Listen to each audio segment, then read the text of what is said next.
السلام علیکم ورحمۃ اللہ وبرکاتہ۔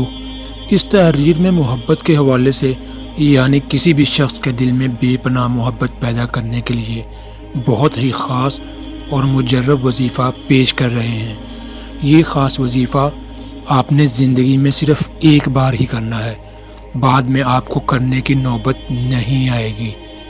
یہ خاص عمل آپ کسی بھی دن کسی بھی وقت کر سکتے ہیں، اس لیے کوئی بندش نہیں ہے کہ آپ نے یہ عمل صرف اسی دن ہی کرنا ہے۔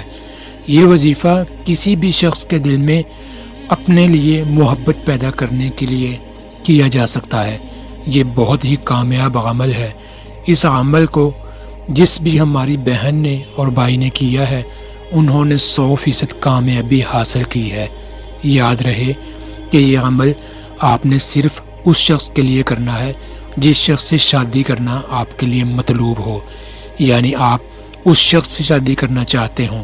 کسی اور مقصد کے لیے اس عمل کو نہ کریں اور نہ ہی اس کی اجازت ہوگی۔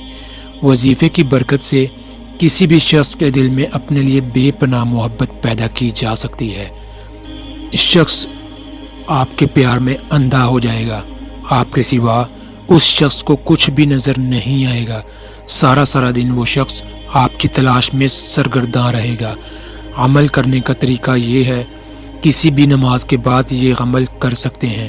کرنا یہ ہے کہ کوئی بھی نماز پڑھنے کے بعد آپ نے جائے نماز پر بیٹھ جانا ہے، قبلہ کی طرف منہ کر کے۔ جو آپ کی پریشانی ہے، یعنی جس شخص کے دل میں آپ اپنے لیے محبت پیدا کرنا چاہ رہے ہیں، اس کا تصور اپنے ذہن میں رکھ لیجئے اور پہلے 7 مرتبہ درود ابراہیم پڑھ لیجئے۔ یہ نماز والا درود ہوتا ہے، اور جب آپ 7 مرتبہ درود ابراہیمی پڑھ چکے تو سورۃ الفاتحہ کی جو قرآن پاک کی پہلی سورت ہے 101 مرتبہ پڑھ لیجئے۔ پھر آخر میں 7 مرتبہ درود ابراہیمی پڑھ کر آپ نے پھر اپنا نام، اپنی والدہ کا نام اور مطلوب کا نام اور اس کی والدہ کا نام لے کر اللہ پاک سے دعا کرنی ہے۔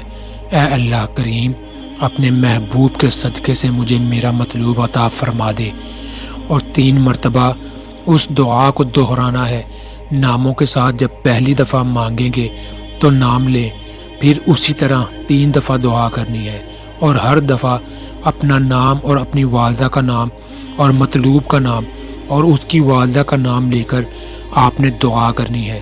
انشاءاللہ یہ وظیفہ کرنے کی برکت سے آپ جس شخص کے دل میں اپنے لیے محبت پیدا کرنا چاہ رہے ہیں، وہ شخص آپ کی محبت میں پاگل ہو جائے گا، آپ سے ضرور رابطہ کرے گا اور تمام گلے شکوے ختم کر دے گا۔